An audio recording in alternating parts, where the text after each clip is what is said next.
जब तक मेरी कौम का एक बच्चा रहेगा, खुदा की कसम कुरान का एक हर्फ तो बड़ी चीज है, कुरान का एक ज़ेर ज़बर भी बदला नहीं जा सकता। को बंद करने वालों, मदरसों पर भौंकने वालों, हम सिर्फ मजे वाले मुसलमान हैं, उसके आगे कुछ नहीं है। जज्बाती कौम है हम, बस जज्बाती हुए 5-10 मिनट के लिए खत्म। हसास होना भी जरूरी है ना। अपने आप को थोड़ा सा बेदार भी करें, अपना ज़ौक़ भी बेदार करें, अपने आप को थोड़ा सा हसास भी बनाएं और अपनी हालत पे जरा खुद ही तरस खाएं। आपकी हालत पे तरस खाने कोई और नहीं आएगा। आप पे जो है लोग बम गिराने तो आ जाएंगे, आपको सताने तो आ जाएंगे, आपको जलाने तो आ जाएंगे, आपके घरों पे बुलडोजर लेकर तो आ जाएंगे, मगर आप पे तरस खाने कोई नहीं आएगा। खुद अपने आप पे तरस खाइए, अपने आप पे तो जुल्म ना करें। जो कौम खुद अपने आप पे जुल्म करती हो, फिर उसे जुल्म से बचा कौन सकता है? फिर किसी के जुल्म पर आहो बका क्या करना, किसी से शिकवा क्या करना। अजीब हाल है, अल्लाह रहम फरमाए। मैंने अर्ज किया कुरान की महफिल है और मुझसे कबल आपने कुरान के हवाले से, मदारिस के हवाले से बेहतरीन तकरीर समाअत की। इसी उन्वान के हवाले से मैं चंद बातें आपके गोश गुजार करूंगा। आज की मौजूदा सूरत हाल, खानकाहें और कुरान, मुसलमान और कुरान, हमारी महफिलें और कुरान, हमारे घर और कुरान, आखिर इन 14 सदियों के अंदर, 1400 सालों के अंदर कितना हमने अपने आप को तब्दील किया, क्या क्या बदलाव हमारे अंदर आए, क्या थे क्या हो गए, क्या होना था क्या हो गए। पहले समझे कुरान क्या है, कुरान की अजमतें क्या हैं। ये जो मदारिस में बच्चे बैठकर कुरान पढ़ते हैं, कुरान की तालीम हासिल करते हैं, आज हमने कुरान को फकत इतना सा जाना है, इतना सा समझा है। हमें लगता है कि जब हमारे घर में कोई बच्चा बीमार हो तो हम, ये उलमा हैं, इनमें किसी एक के पास जाएं और बच्चे के लिए इनसे कहें कि पानी पर दम करके दे दो, या बच्चे पर कुरान पढ़कर एक फूंक मार दो। हमने कुरान को बस इतना सा आज अपनी जिंदगियों में शामिल रखा है कि जब रमजान आ जाए तो हम एक मर्तबा कुरान मजीद की तिलावत कर लें, हम समझते हैं साल भर का काम हो गया। हमने कुरान को सिर्फ अब इतना सा समझ रखा है, अपनी जिंदगियों में इतना शामिल कर रखा है कि जब कोई हमारे यहाँ मरता हो, दम निकलता हो, तो हम बस किसी मौलवी को पकड़ कर लाएं, किसी हाफिज को पकड़ कर लाएं, किसी कारी कुरान को पकड़ कर लाएं और उससे कहें कि जरा कुरान की चंद आयतें तिलावत कर दो, हमारे मरने वाले की रूह आसानी से निकल जाए।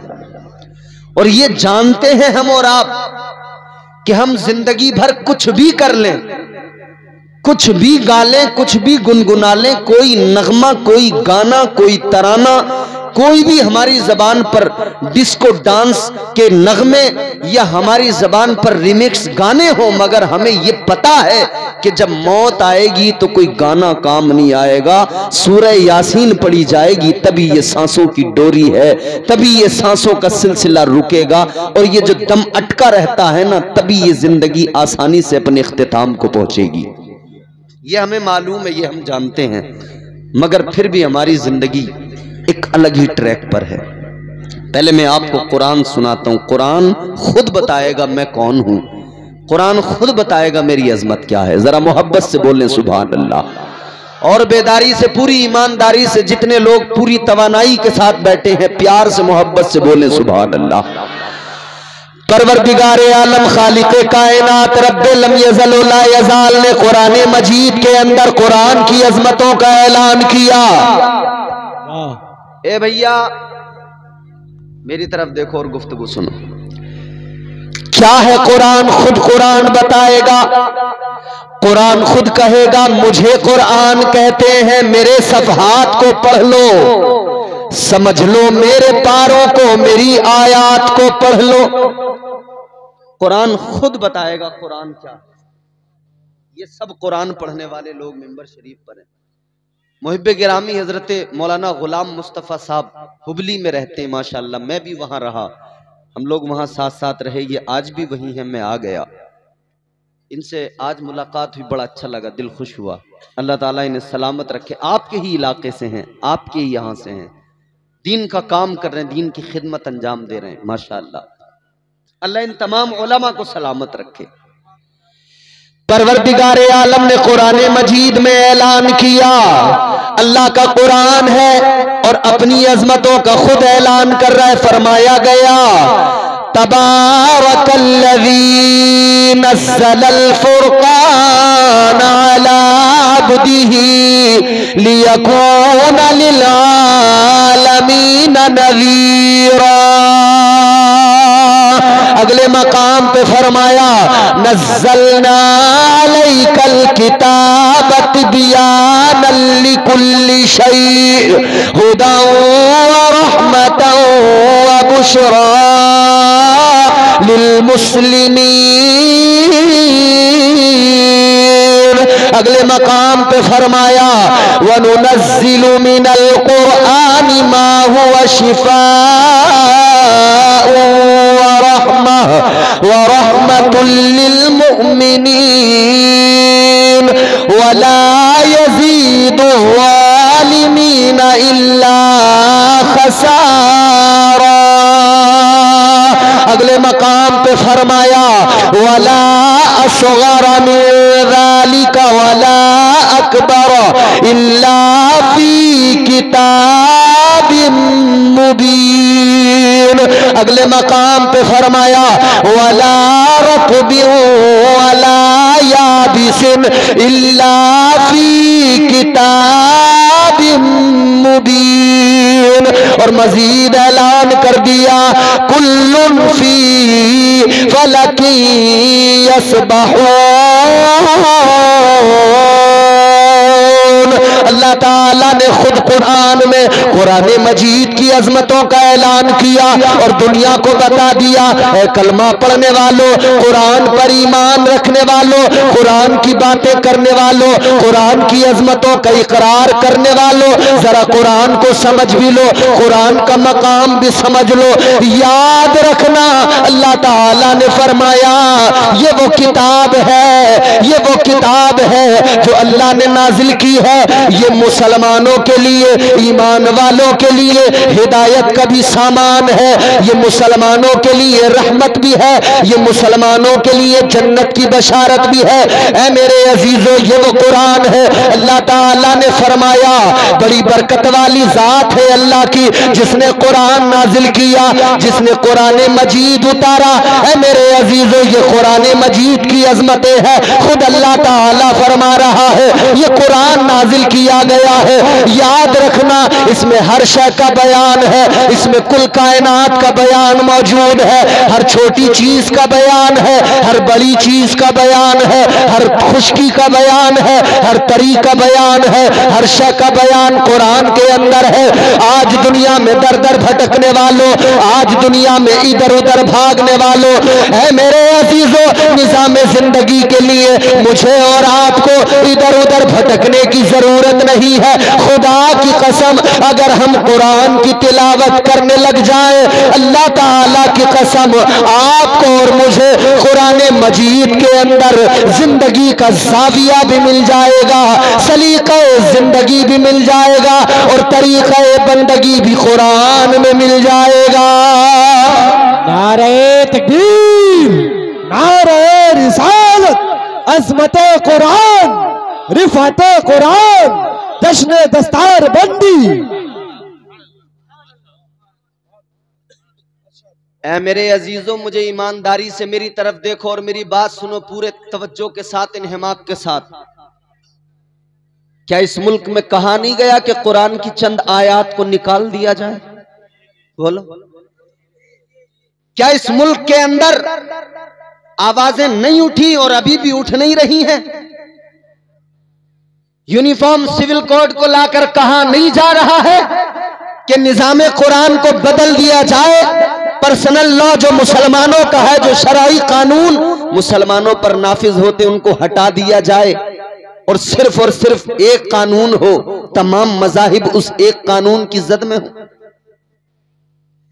याद रखना मेरे अजीजों, आज भी अगर तवज्जो न की, आज भी अगर न सोचा, आज भी ख्याल न किया, आज भी फिक्र न की, तो फिर कोई बचाने वाला नहीं होगा। आज भी अगर आपने ख्याल नहीं किया, ये तो बात तय है, ये तो बात पक्की है, कुरान को बदला नहीं जा सकता है, कुरान में तब्दीली के इम्कान नहीं है। कुरान को तोड़ मरोड़ कर दुनिया कोशिश कर ले, पेश नहीं कर सकती है, इसलिए कि मुझे तो वो वाकया याद है। खलीफा हारून रशीद का बेटा जनाब मामून रशीद वक्त का खलीफा था। आपके पास में एक शख्स आया, मुसलमान नहीं था, यहूदी था, पढ़ा लिखा था, बड़े कायदे से बातें कर रहा था, सलीके से गुफ्तगू कर रहा था। जब मामून रशीद के दरबार में आकर इसने बात की है, मामून रशीद ने कहा, ए यहूदी नौजवान, ए यहूदी तुम पढ़ा लिखा मालूम होता है, जी फहम मालूम होता है, तुझी शऊर मालूम होता है, तेरी बातें बता रही है, तेरी फिक्र आला है, तेरी बातें बता रही है, तेरा शऊर बेदार है। कहने लगे मामून रशीद, जब तू इतना समझदार है, अक्ल तेरे पास है, दानिश्वरों की फहरिस्त में तेरा नाम मौजूद है, तो ये बता तुझे कुरान समझ में क्यों नहीं आता? तू कलमा क्यों नहीं पढ़ लेता? इस्लाम को कबूल क्यों नहीं कर लेता? कलमा पढ़ ले, मुसलमान हो जा। अल्लाह अकबर कबीरा। उस वक्त उसने कलमा नहीं पढ़ा, ईमान नहीं लाया, चला गया। लेकिन 1 साल का जमाना गुजरा, यही यहूदी नौजवान दोबारा आया,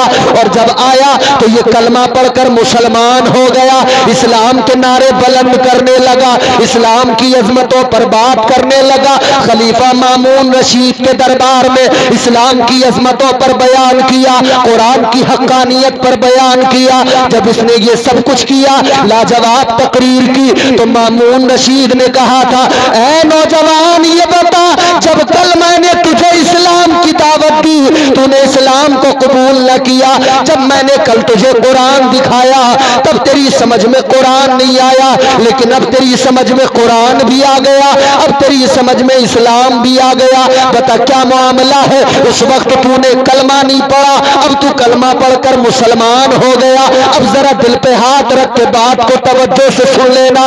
एक बात ही अगर महफूज करके ले गए, खुदा की कसम आज के जलसे का एक पैगाम काफी हो जाएगा। तवज्जो से सुनना बात को। वो यहूदी नौजवान कहने लगा, वो यहूदी पढ़ा लिखा था, कहने लगा, ऐ मामून रशीद, जब तुमने मुझे इस्लाम की दावत दी, जब तुमने मुझे कुरान की दावत दी, जब तुमने मुझे कुरान के बारे में बताया, जब तुमने मुझे इस्लाम के बारे में बताया, मैंने कलमा नहीं पढ़ा, मगर मैंने जाने के बाद में एक काम किया। कहा क्या काम किया? कहने लगा, मैंने 2 किताबें ली, ज़बूर, मैंने 2 किताबें ली, तौरात, और 2 किताबें ली इंजील, दो नुस्खे लिए, दोनों में बदलाव किया, तब्दीलियां की। ज़बूर के अंदर भी मैंने जो तौरात के अंदर भी तब्दीली की, इंजील के अंदर भी तब्दीली की। कहने लगा, जब मैं तौरात लेकर यहूदियों के पास गया, मैंने कहा ये 2 नुस्खे हैं तौरात के, तुम इनको खरीद लो। कहता उन्होंने दोनों नुस्खे खरीद लिए। कहता फिर मैं इंजील लेकर यहूदियों के गिरजाघर में गया, मैंने यहूदियों से कहा ये तुम्हारे सामने 2 नुस्खे हैं इंजील के, तुम इन्हें खरीद लो। कहता उन्होंने भी दोनों नुस्खे खरीद लिए। कहता फिर मैंने 2 कुरान मजीद के नुस्खे लिए, मैंने उनके अंदर तब्दीली की, उनके अंदर बदलाव किया, तरमीम की। कहता फिर मैं एक मदरसे में चला गया, एक खानका में चला गया। कहने लगा, जब मैंने वहां पर जाकर कहा कि लो ये 2 नुस्खे कुरान के हैं, ये दोनों के दोनों खरीद लो, उन्होंने कहा बैठ जाओ, जरा चेक करके देख लेते हैं। एक छोटे से बच्चे को बुलाया, एक कुरान के हाफिज को बुलाया, एक उस तालिब इल्म को बुलाया,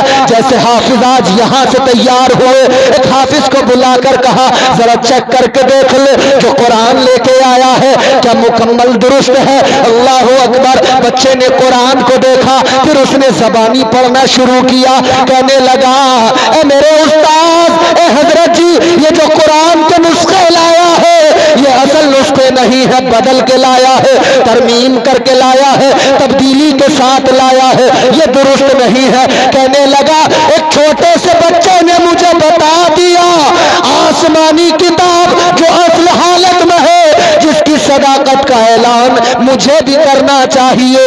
वो न तौरात है न इंजील है, वो तो एक बच्चा सिखा गया कि अल्लाह की किताब कुरान मजीद है जो अपनी असल हालत में मौजूद है।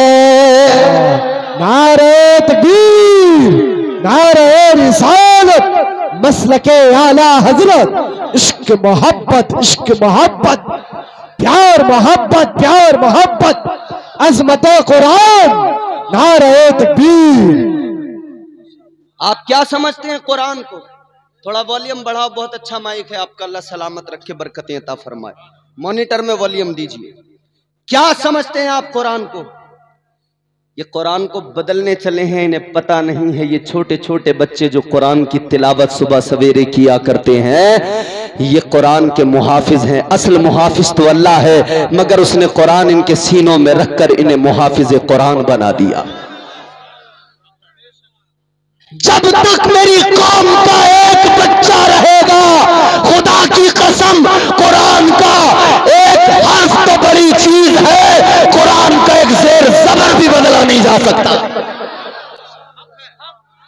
मदरसों को बंद करने वालों, मदरसों पर भौंकने वालों, मदरसों की इमारतों पर हल्द्वानी में बुलडोजर चलाने वालों, याद रखना मदरसा किसी इमारत का मोहताज नहीं होता। मदरसा मेरी कौम का एक छोटा सा बच्चा जिसके सीने में कुरान हो, वो चलता फिरता मदरसा होता। सुभान अल्लाह, सुभान अल्लाह। बेशक हक है, हक है। तुम कहते हो मदरसे गिरा देंगे, बंद कर देंगे। किसकी औकात है? किसकी औकात है? मदरसा किसी इमारत का मोहताज कभी नहीं होता। तुम सारी इमारतें गिरा दो। चलो हम कहते हैं तुम सारी इमारतें गिरा के फिर जरा बताओ हमें कुरान को बदल सकते हो? हमारी सोच का नाम कुरान है, हमारी फिक्र का नाम मदरसा है, हमारे ख्याल का नाम मदरसा है, हमारे वजूद का नाम मदरसा। ताजदारे मदीना के गुलामों याद रखना, हमारी सोच को मदरसा कहते हैं। तुम बिल्डिंगें गिरा सकते हो, तुम बिल्डिंगों पर बुलडोजर चला सकते हो, मदरसे की इमारतों में ताले लगा सकते हो, मगर अगर तुम्हारे अंदर ताकत है, दम है, अगर किसी माँ ने ऐसा कोई बच्चा पैदा किया है, आए निकल के आए, हमारी सोच को बदल के दिखाए, हमारी फिक्र पे ताला लगा के दिखाए,